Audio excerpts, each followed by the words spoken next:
If you like what you're hearing, put your money where your media is by supporting ad-free independent podcasts like this one. Go to lauraflanders.com/membership, and thank you.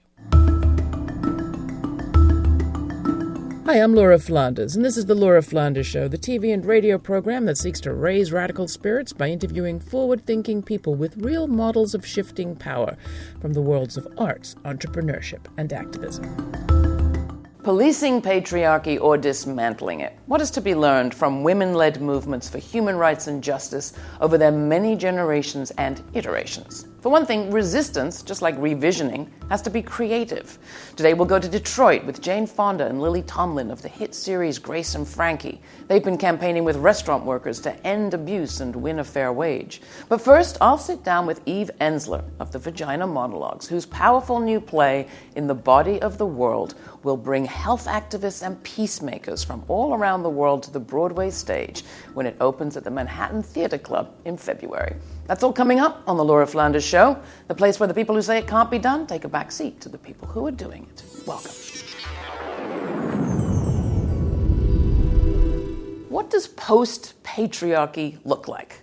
How about post-colonialist white capitalist patriarchy? What does that look like? As V-Day, the movement launched by her hit play, The Vagina Monologue, celebrates 20 years, Tony Award-winning author, activist, and actress Eve Ensler has a few ideas. She's about to return to Broadway, starring in an adaptation of her extraordinary memoir, In the Body of the World, which tells the story of her journey back from what could have been a fatal diagnosis, thanks to her relationship to struggle and with women coming back from war and genocidal violence in the Democratic Republic of Congo. Directed by Diane Paulos, I had a chance to see this American Repertory Theatre production last year. It will change lives. And along with the play will come 21 post-show discussions with activists, artists, doctors, nurses, survivors of all sorts.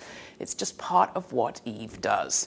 Eve is a longtime friend of my own and friend of this program. Eve, welcome to the show. Welcome back. Thank you. Happy New Year. Happy New Year. So let's start with your body. How are you feeling? I feel really good in my body. I think building up to the play, I've been in massive training because it's going to be a marathon. Yeah, no kidding. You know, so I feel good in my body. And the world? That's another story. These are really deeply troubling times and dark times. And I think certainly in my lifetime, it hasn't been this terrible. Yeah. But as I think we talk about all the time, there's something about the kind of veil falling off. Yeah. And things being revealed as they are. It's undeniable now. The system's broke.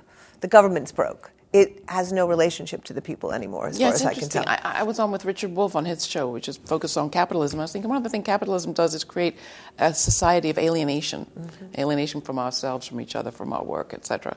And we're kind of breaking out of alienation, maybe, in lots of ways. Well, I think everything is so incredibly alienating right now that you have to go to the polar opposite, which is, I think we're realizing how much we need each other and how much we're going to have to do together if we're going to actually rebuild what is broken.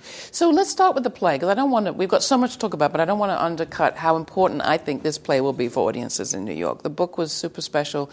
The play that I saw in its production in Boston in Cambridge was amazing. You're bringing it here with a message that really is about connection as salvation, for lack of a better word. Well, I think it's really incredible that it's happening at this moment. I mean, it's kind of blowing my mind in a way. You know, when I initially wrote the play or the book 7 years ago, there's a line, "Things not to think about on day 4 of chemo," and Donald Trump was the first thing I said, and that was 7 years ago. I mean, that's how long I've been fighting Donald Trump, you know, or the predator in chief, as I'd like to say. Yeah. But I think one of the things that's exciting to me about doing the play right now is I think we're looking at an incredible rise right now in women, obviously breaking the silence and speaking out and standing up against sexual harassment and abuse in all forms. And I think for me, as a survivor, one of the things that happened to me at an early age was that I left my body, because when you're raped or when you're beaten or when you're violated or when you're abused, women and men leave their bodies because it's the landscape of terror and fear and dread. And I think this play is really about leaving one's body, and what are the consequences of that? When we don't live inside our bodies, we don't live inside our own experience, we don't live inside our own feeling, we don't live inside our own reality. And so we're disassociated. We're disassociated from the pain around us, from the world around us, and a lot gets to happen in our name when we're disassociated. And I think one of the exciting things is about theater, at any rate, is theater is ritual. Theater is ritual. It's a way of being together with 300 people every night who are apparently strangers, but midway something begins to happen in the alchemy of the room where you come into a sacred space which has a potential to actually alter your body and alter your experience. And I think if I've learned anything, it's the one thing we can trust is our experience. The play and the book are also about your connection both to struggle and specifically to the women of the Congo and how that connection helped bring you around. Now, without wanting to spoil anything of the narrative, just describe for people a little bit that part of this story, because it's fairly important. Well, about 9 years ago, I was invited to the Democratic Republic of Congo by Dr. Denis Mukwege, an extraordinary man and a Congolese gynecologist, who was at that point under siege with the number of women who were being raped. I mean, he was literally, a line from the show, he was literally sewing up the vaginas of rape survivors as fast as militias were tearing them apart. And he invited me to come because I had interviewed him at NYU. And I think he was really searching for a way to find somebody who understood vaginas and was not afraid to talk about vaginas because he was speaking out in a country that was making him sound like he was insane. And I think going to the Congo, I mean, obviously I've been in many war zones. I've been in many countries where women have been raped during wars and raped during conflicts, raped during everyday lives. But the Congo was something else. The Congo was this kind of horror of synergy where racism, colonialism, sexism, and capitalism were this fiery cauldron of destruction. And, for 14 years, the Congo has been pillaged, invaded, occupied by multinationals for minerals. And that plumaging, the pillaging of resources, particularly coltan, which goes into our computers and iPhones, has been on the backs of women and their bodies, because what soldiers are trained in is rape. They go into the communities, they rape the women, they destroy the families, they have husbands rape, their daughters, they have sons rape their mothers, they break down the communities, and they take over the mines. So all of this was there, and I have to say the number of women who have been raped and are being raped in the Congo, the level of atrocities, the stories, the kind of mind-blowing violence that's being done in the name of this corporate capitalism was just, it was shattering. We spent weeks and weeks talking to women, interviewing women, asking them what they wanted. And all of them said, we need a place that's our place, where we can heal, where we can become leaders. And so we were in the process of building City of Joy when I got diagnosed with stage 4 cancer. And it was the kind of combination of those two things that really sent me into this deep, deep process of both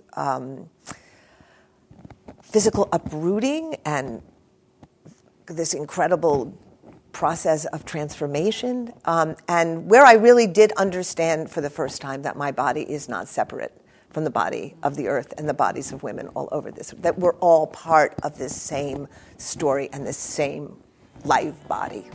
I'm Laura Flanders. You're listening to The Laura Flanders Show. My guest is Eve Ensler of Vagina Monologues fame. She's about to open in a new play in the Body of the World in New York after 20 years of V-Day, the global movement to end violence against women and girls that her play triggered. What does she make of new mobilizations against violence and abuse, like Me Too and Time's Up? Now I found my pride. Fearless. It is the action of peace, confidence uninterrupted by doubt.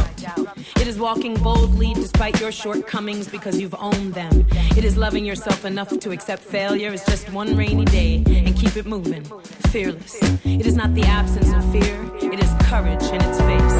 I am you, you're me, sister. I hope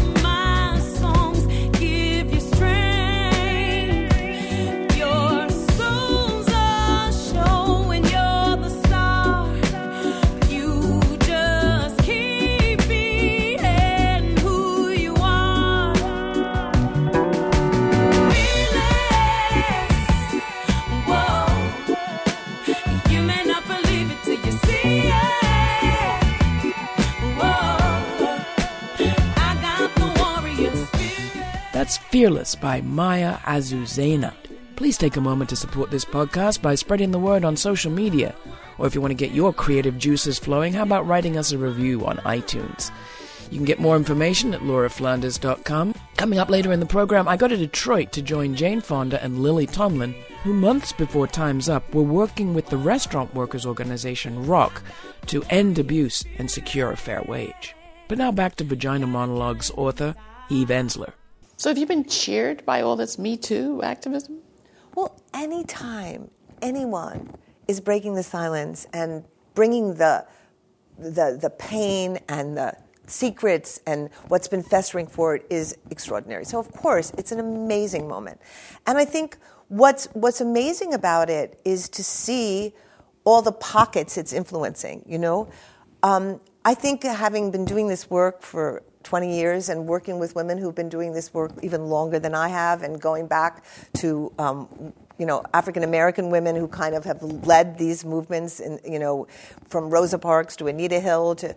I think what I hope is that we can move from this moment where we are continuing to tell our stories of abuse and where we're continuing to police patriarchy, whether it's building shelters or forming legal funds or building commissions, but where we really start now to look at what would it mean to dismantle racist patriarchy, looking at it systemically, looking at it as a paradigm, because I just know from my own experience, if we keep parceling it out and looking at it in parts, and even in individual parts, we don't get to the bigger story. And I think in this country, because neoliberal capitalism is so genius at fragmentation, we never really want to look at the whole story. There's a bigger story, which is how does violence against women connect and interrelate with neoliberal capitalism, with racism, with imperialism, with war, with the destruction of the planet. There's a story, and I think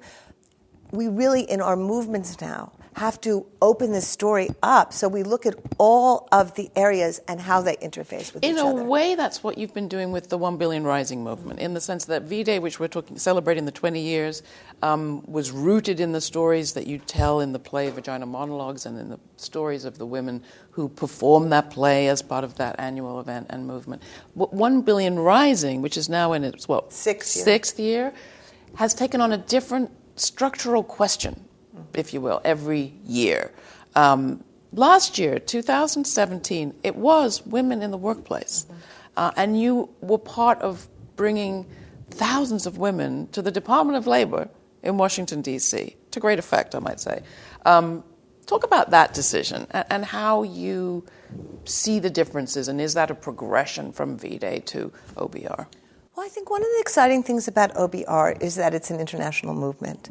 And we have coordinators from 30 countries who gather every year to set the agenda and look at the themes. And it's really an extraordinary meeting because you have women from Africa and India and Guatemala and all over the world who have very different, but often very similar struggles going on in their countries. And I think what has become progressively clear over the years that we're doing it is that if we're not looking at the issues that I said earlier of imperialism or state violence or wars, or we're not really grappling with the bigger things that are kind of around all this violence against women. And I think last year and the year before, it was very clear that marginalized women everywhere around the world had to be in front and determining what the risings were about. And that really did happen. It was incredible to see Tondo, women who lived in the slums of Tondo in the Philippines, for example, rising at the garbage sites to demand protection and freedom. Do you know? And then last year we focused on workers and really workers leading the way. And I was really honored and privileged to be part of a coalition in this country where we worked for a year with nurses, with restaurant workers, with domestic workers, with Walmart workers, teachers, really looking at, and a lot of these groups had never worked together before. How do we build a coalition of women worker risers in this country where we can join our forces together, even if we're rising for different things? What are the things that we have in common to rise for? How do you see the future playing out for this way that we think about violence? Because in a sense, I can see that people's wish is we tell our personal stories and the world changes. And your own personal world might change, but everything that you talk about and we talk about on this program is that the structures that underpin the violence against any one of us are what really need to change. Absolutely. And yet taking on the interconnected structures seems so overwhelming that sometimes it's hard to take that route if you have a choice to just deal with your own. Well, I think part of it is breaking down what is racist patriarchy. And, we keep leaving the big elephant in the room out of this equation, which is men, right? One man in particular, I have to say. Yes. I mean, as I was saying to you earlier, it's like we're living in opposite worlds. We had this big explosion of the Me Too movement and Time's Up and this new wave of women coming forward to tell their stories. And we have a predator-in-chief who is a person who has bragged openly about being a sexual predator and an assaulter, and the men who are surrounding him are of his like, So I think, what would it look like to shift patriarchy? Yeah. And part of it has to be, what is masculinity? What does it mean to be a man in this society? It's got to change. I've always felt that patriarchy is far more destructive to men than it is to women. But there are real interests being served by the oppression of women and girls. Just look at the work code. Just look at the laws around the world around labor and child labor especially. So it's not like we're just all going to be able to come to this resolution and all have liberation together. There's going to have to be some shifting of power. Definitely. And if you look at the fact that it's a very, very, very small majority of people in the world now who have most of the cash and most of the power. It's really a question of, what is being done to the rest of us, whether it's sex trafficking or no jobs or exploitative labor or slave labor, to serve those 0.1%. And that's where it gets to be a bigger question, because if we're not looking at a system now that is designed to serve 8 people, while the majority of the planet, 90% of the planet, is living on $1 a day. That's what really has to shift, because the level of poverty that women are living on across this planet right now is mind-boggling. So that brings us back to creativity. We have to imagine something that we don't see out there, which is the post-patriarchal, colonial, white, cis, capitalist world. This is what you do as a creative person. Help us. I mean, you are an imaginer of new ways of communicating. You're going to be doing it every night on the stage. What's the exercise that creatives like yourself, creative people like yourself, go through to stretch our creativity muscles? I know if I look around this country right now, people are shut down. People aren't feeling right now. They're traumatized. What's going on to so many different communities, whether they're immigrant communities, whether they're dreamers, just name every day, Haitians, Guatemalans, Salvadorians. Every day some group is being exiled and tormented. I think what we have to first do is keep our feelings alive. Mm-hmm. We have to keep our heart alive. We have to keep that part of us that is able to fight and be revolutionary and be in resistance, but also be in imagination. And so any way we can create art that envisions a future which is going to move us towards feeling for each other and having empathy for each other, I think the imagination is the most powerful tool we have. That was Eve Ensler, author, activist, actress, and Tony Award winner. Her new one-woman show, In the Body of the World, directed by Diane Paulos, opens this February in New York at the Manhattan Theatre Club. You can get more information at our website. Coming up, remember Jane Fonda and Lily Tomlin from their movie 9 to 5? Well, 30 years on, they're still fighting for women's rights in the workplace. This summer, they teamed up with Saru Jarayaman and the Restaurant Opportunities Centers to campaign for one fair wage in Detroit. That's coming up after this musical break with Dance Revolution from Maya Azucena, commissioned by 1 Billion Rising and produced by DJ Spin.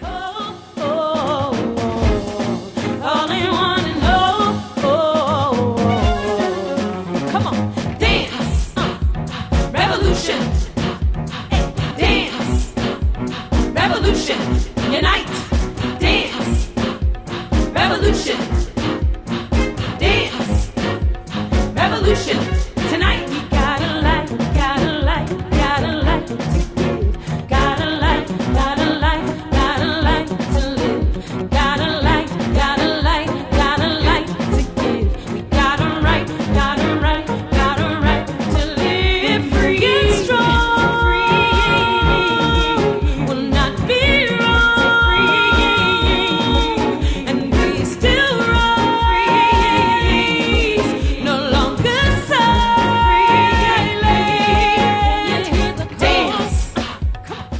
This time last year, Eve and I were happy to have had a role in introducing Jane Fonda to Saru Jarayaman. Long story, but suffice to say, not long after that, Fonda began working with the Restaurant Opportunities Center, or ROC, in their campaign to end the low-tipped wages that millions of restaurant workers, disproportionately women, receive. Last summer, Jane and Lily Tomlin, her co-star in the Netflix hit Grace and Frankie, went to Detroit to canvass door-to-door for a ballot initiative that seeks not only to win a single fair minimum wage, but to help build a broad progressive agenda in Michigan statewide. I was able to catch the three of them in their hotel lobby before they headed out. My name is Jane Fonda. Hi. Nationally, 70% of tipped restaurant workers are women. In Michigan, it's 80%. A lot of restaurants, especially the wealthiest big chains, don't pay them a living wage. There's really no reason why the public should subsidize people who work for large chains. What is it called when you don't get a wage from your employer? Slavery.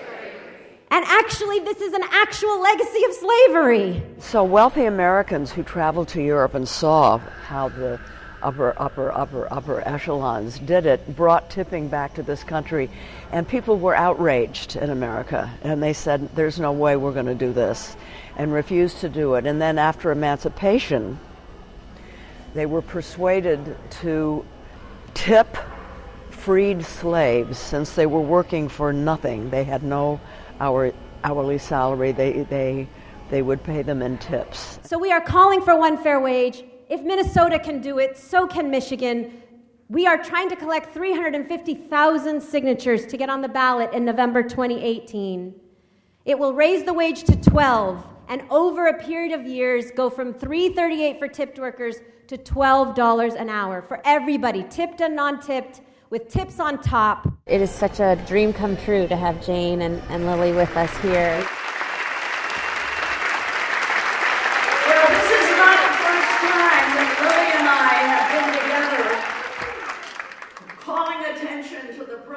Female workers. We did a movie called 9 to 5.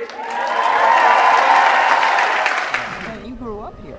I grew up here, absolutely. And you were a waitress. I was a waitress many times. You worked in a hospital once, right? I did. I worked. Yes. Thank you. I worked as a tray girl. I delivered trays to patients. I delivered the trays to the patients, and I would be beside myself trying to make sure that the hospital workers went and fed the patients, because so many of them just lie there fairly motionless, and of course nobody did. They'd be hiding in the broom closet having a smoke. The sexual harassment in the restaurant industry is rampant. The restaurant workers are like 7% of the American population, and 36 or 37% of sexual harassment cases are brought from the restaurant industry. This is for your beautiful rack. It's really the money, power, and influence of a trade lobby that has, for now over 100 years, held sway over Congress, held sway over state legislature, held sway over all elected officials, Democrats and Republicans. They've just bought and sold our legislators and spread this incredible mythology that this can't be done. Workers can't be paid well, women can't be treated well. It's just impossible. And we know it not to be true. 7 states have shown it is possible, including Minnesota next door. So there's no reason Michigan can't do it. So that if those things happen, which they shouldn't, you still can take home some money, which we should do as a worker. This has become way more urgent in the last few weeks. President Trump's Department of Labor has announced that they are going to change 80 years of law and put out a federal regulation that if any restaurant pays the full minimum wage, the employer can wholly steal legally the workers' tips. And so our ballot measure would not only call for one fair wage, it would also say in Michigan, tips are absolutely the property of workers. There's a lot of resistance going on and has been since last November, and that's fantastic. But we have to go beyond no to the yes. What is the yes that will beckon us forward to a future that we can all share and embrace? And we have to learn to leave aside our differences and come together for a yes. and this is a long-term effort, way beyond midterms, to try to break down the silos that exist, to try to bring people together, no matter what party they belong to, no matter who they voted for, across race and gender and age, etc., to say, what kind of a state do we want? We are moving a ballot measure for one fair wage, which in and of itself is groundbreaking. This would be the first large state after many, many years to join the 7 states in eliminating the lower wage for tipped workers. But because it is such an important state after November, it's really exciting that we're using this process to actually build power for people in the state and listen to them, because, we do these ballot measures, which right now in this state of the world is the only way we can actually move progressive change, because legislatures have been completely taken over. We move these ballot measures, we spend millions of dollars on them, we talk to hundreds of thousands of people, and then all of those contacts are just lost. And so the idea of using this process to actually engage hundreds of thousands of people in this parallel process called We the People is really exciting, and means that everything we're investing in this campaign is going to produce double the amount of money we're investing in it. It's going to produce an amazing change for the state of Michigan and for the nation in terms of raising the wage and eliminating the lower wage for tipped workers, and it's going to create this incredible positive experience that we can replicate in a lot of other states. We want the people to be empowered to foster it for themselves, and they've got to have the dignity and support of having a decent job and earning decent wages, and that's what we're certainly hoping for. Wouldn't it be great if every single person that owns a business understands what it means to earn a fair wage and not have to suffer like that? I mean, that's the kind of world we want. So this broad coalition that brings together across races, across class, people into this We the People campaign to create a people's platform that we will ask everyone to support. And, if people running for office don't support it, then we don't support them. Jane and Lily's Grace and Frankie series is kicking off its 4th season on Netflix right now. To find out more about Rock's campaign and see Fonda and Tomlin playing waitresses dealing with sexist creeps in videos they made for ATTN, go to our website and sign up to become a supporter subscriber. Thanks. This show is produced by yours truly, with Monica Mohapatra, Natasha Elena Ullman, Jeannie Hopper, Danica D'Souza, Emily Allen, and Diego Romero Montiel. I like to hear what you think, so write to me. That's Laura, Laura, at lauraflanders.com. I do my best to get back to you as soon as I can.